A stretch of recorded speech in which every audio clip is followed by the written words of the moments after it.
संतान के रूप में कौन आता है?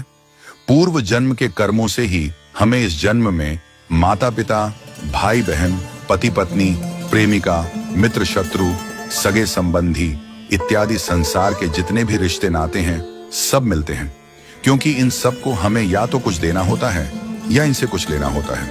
वैसे ही संतान के रूप में हमारा कोई पूर्व जन्म का संबंधी ही आकर जन्म लेता है, जिसे शास्त्रों में 4 प्रकार का बताया गया है। 1.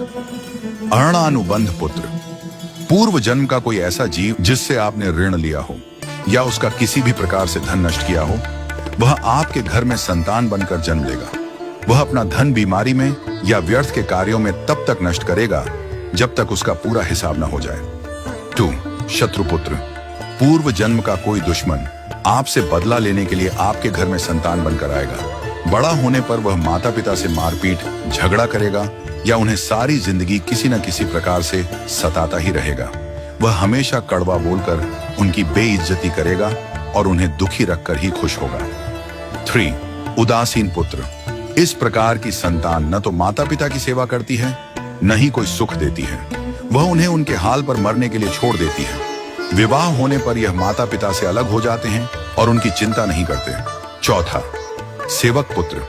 पूर्व जन्म में यदि आपने किसी की खूब सेवा की है तो वह अपनी की हुई सेवा का ऋण उतारने के लिए आपकी सेवा करने के लिए पुत्र बनकर आता है।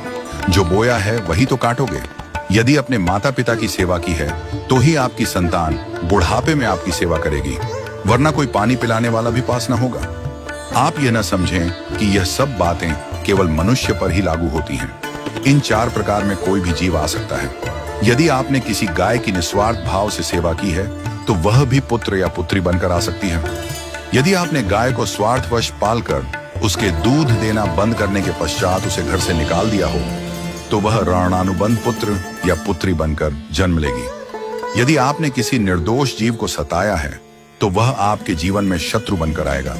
इसलिए जीवन में कभी किसी का बुरा न करें, क्योंकि प्रकृति का नियम है कि आप जो भी करोगे उसे वह आपको इस जन्म में या अगले जन्म में 100 गुना वापस करके देगी।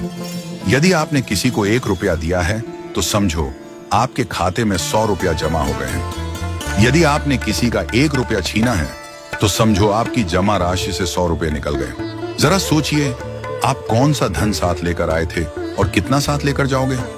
जो चले गए वे कितना सोना चांदी साथ ले गए?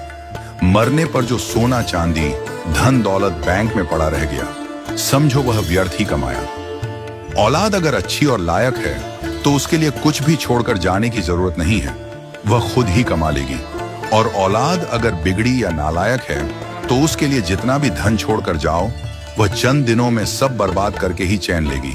मैं, मेरा, तेरा और सारा धन यहीं का यहीं धरा रह जाएगा, कुछ भी साथ नहीं जाएगा। साथ यदि कुछ जाएगा भी तो सिर्फ अच्छे बुरे कर्म ही साथ जाएंगे। इसलिए जितना हो सके नेकी करो, सत्कर्म करो।